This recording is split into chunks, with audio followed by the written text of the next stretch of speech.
I took a lot of notes from that and took action from that. So can you summarize for people, like, what were the lessons you took from Hero's Journey and how does it apply to your business? Sure. So I first saw, so while I was in this abyss, like all this is going on, but I'm still waking up every day and I'm reading 5 pages of something. And eventually I come across Principles by Ray Dalio. Ray Dalio runs Bridgewater Hedge Fund, or at least used to run it. So he is the owner of the biggest hedge fund on earth. And he's giving his own personal story in the book. And he talks about how in the 80s he went broke. And he... super smart guy. Yeah, like obviously not stupid. Yeah. Not an irresponsible business person, but he bet wrong on a currency devaluation.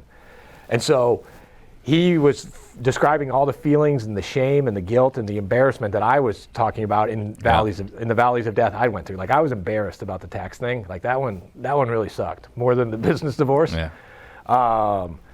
And he read Joseph Campbell's The Hero's Journey. And this is a book from every culture, from every country. It is 3,000 years of the hero story. And there's an archetype that human beings have gone through for like the last 5,000 years.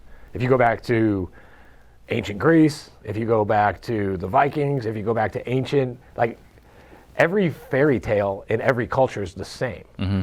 And so Ray Dalio came to the conclusion, was like, this is just part of the game. Like if you want to do anything well, you have to go through a hero's journey.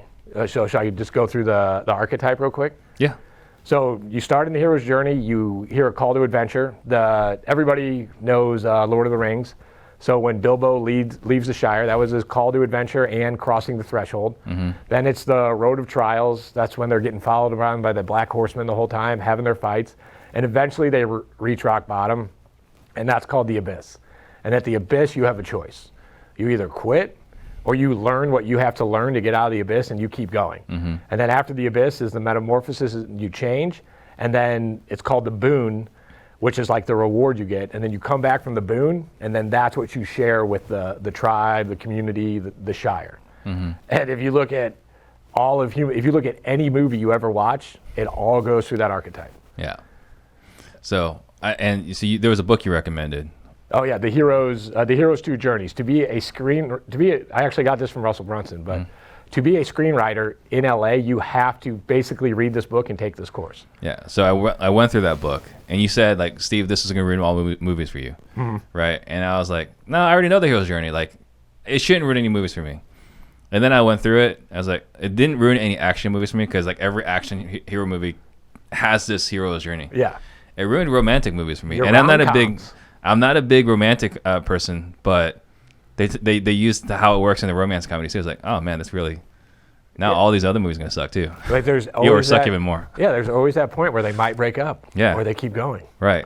So it's interesting, but yeah, it's interesting how that works, how that applies, and how we do go through our struggles, and we do go through this abyss, and we do go through like, crap, did I make the right decision? Right, and you got to figure out the tools to move forward. So